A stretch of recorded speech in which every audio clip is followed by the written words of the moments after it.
ದೆಹಲಿಯ ಕೆಂಪು ಕೋಟೆ ಬಳಿ ಕಾರ್ ಸ್ಫೋಟ ಪ್ರಕರಣಕ್ಕೆ ಸಂಬಂಧಪಟ್ಟಂತೆ ಇಂಚಿಂಚು ಮಾಹಿತಿಯನ್ನ ಅಧಿಕಾರಿಗಳು ಕಲೆ ಹಾಕ್ತಾ ಇದ್ದಾರೆ. ಡಾಕ್ಟರ್ ಉಗ್ರ ಉಮರ್ ಶ್ರೀನಗರಕ್ಕೆ ಹೋಗಿದ್ಯಾಕೆ ಹಾಗಾದ್ರೆ? ಕಳೆದ ಅಕ್ಟೋಬರ್ನಲ್ಲಿ ಡಾಕ್ಟರ್ ಉಮರ್ ಶ್ರೀನಗರಕ್ಕೆ ಭೇಟಿ ನೀಡಿರ್ತಾನೆ. ಅಕ್ಟೋಬರ್ 5ರಿಂದ 9ನೇ ತಾರೀಕಿನವರೆಗೂ ಶ್ರೀನಗರದಲ್ಲಿ ಡಾಕ್ಟರ್ ಉಮರ್ ಉಳಿದುಕೊಂಡಿದ್ದು, ಉಮರ್ ಭೇಟಿ ಬಗ್ಗೆ ಗುಪ್ತಚರ ಮೂಲಗಳಿಗೆ ಮಾಹಿತಿ ಲಭ್ಯವಾಗಿದೆ.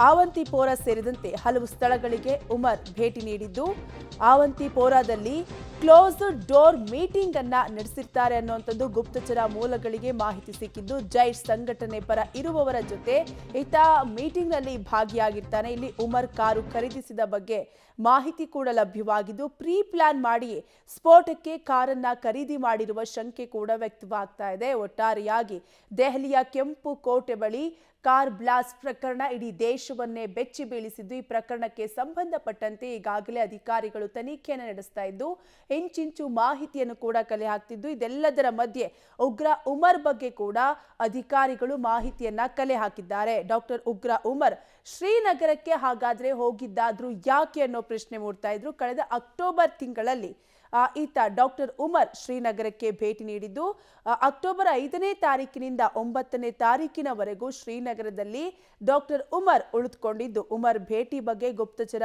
ಮೂಲಗಳಿಗೆ ಮಾಹಿತಿ ಲಭ್ಯವಾಗಿದೆ.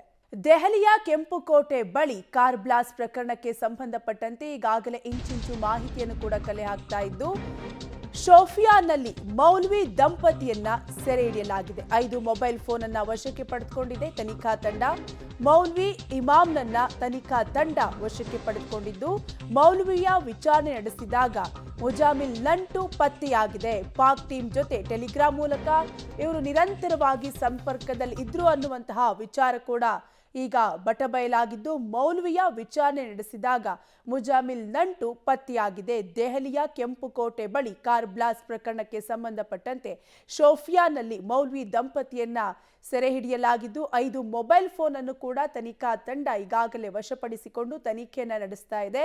ಇದೆಲ್ಲದರ ಮಧ್ಯೆ ಮೌಲ್ವಿ ಇಮಾಮ್ನನ್ನ ತನಿಖಾ ಅಧಿಕಾರಿಗಳು ವಶಕ್ಕೆ ಪಡೆದು ವಿಚಾರಣೆಯನ್ನು ಕೂಡ ನಡೆಸಿದ್ದು, ಮೌಲ್ವಿಯ ಪ್ರಾಥಮಿಕ ವಿಚಾರಣೆ ನಡೆಸಿದಾಗ ಮುಜಾಮಿಲ್ ನಂಟು ಪತ್ತೆಯಾಗಿದ್ದು, ಪಾಕ್ ಟೀಮ್ ಜೊತೆ ಟೆಲಿಗ್ರಾಮ್ ಮೂಲಕ ಇವರು ನಿರಂತರವಾಗಿ ಸಂಪರ್ಕದಲ್ಲಿದ್ರು ಅನ್ನುವಂತಹ ವಿಚಾರ ಕೂಡ ಬಟಬಯಲಾಗಿದೆ.